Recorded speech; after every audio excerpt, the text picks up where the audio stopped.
What do I have to do to arrive at that point? You have to be a strong man. Your life has to be truthful. You have to be an ordered life. What's a truthful life? A life lived deliberately. A good, strong life. Well, I think that's enough for our purposes. Is that good? I don't know what other final comments. I've made most of my comments about it. What we would expect you to do with this material and the movie we saw. I don't know. There's no right answers here. Whatever you feel you can do with it. Noel will read it, right? You're not expecting any particular thing, are you, Noel? No. No.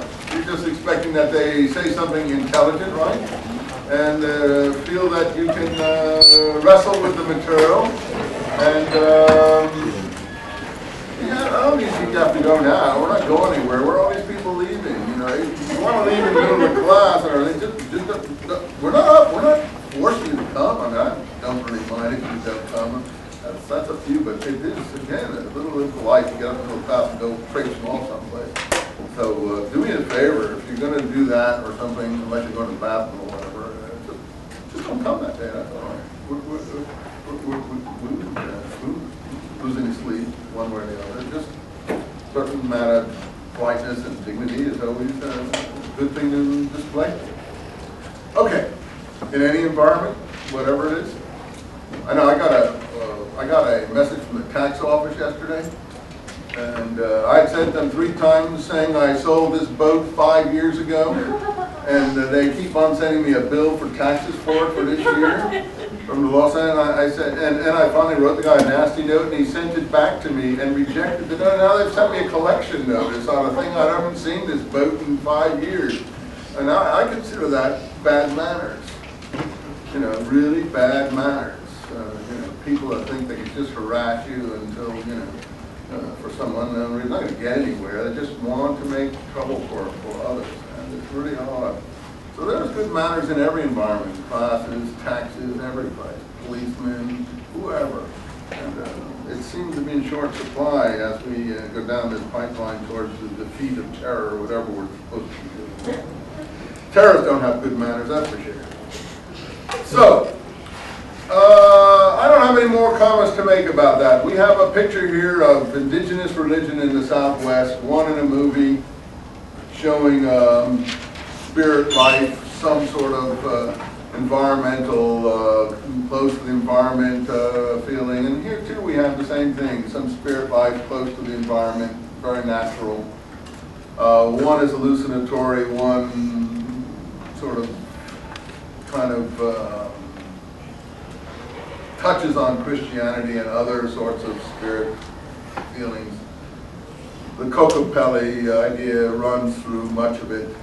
I can see Kokopelli as a variety of this thing that he's encountered here in the Sonora outback, if you want to call it that. So all this is coming together in some picture of what the culture was like at one time and is probably rapidly disappearing. You people who are from similar backgrounds probably have seen your grandparents close to some of these matters in their behavior. And so it isn't totally unrealistic. So you guys will just have to write something. We'll give you a question and then we might ask you 1 or 2 identifications of things we discussed, concepts or something that came out of the book or the movie, and that's all you'll have a test on this. Right, Noel? Mm-hmm. You want to add anything else? Okay. Well, we talked about the test a lot the other day. Oh, did you? Good, good. I'm glad you do, because tests are, I find tests boring. That's the least important part of one's activity, though I know you find it the most important part. Okay, the Bhagavad Gita. Why are we looking at the Bhagavad Gita?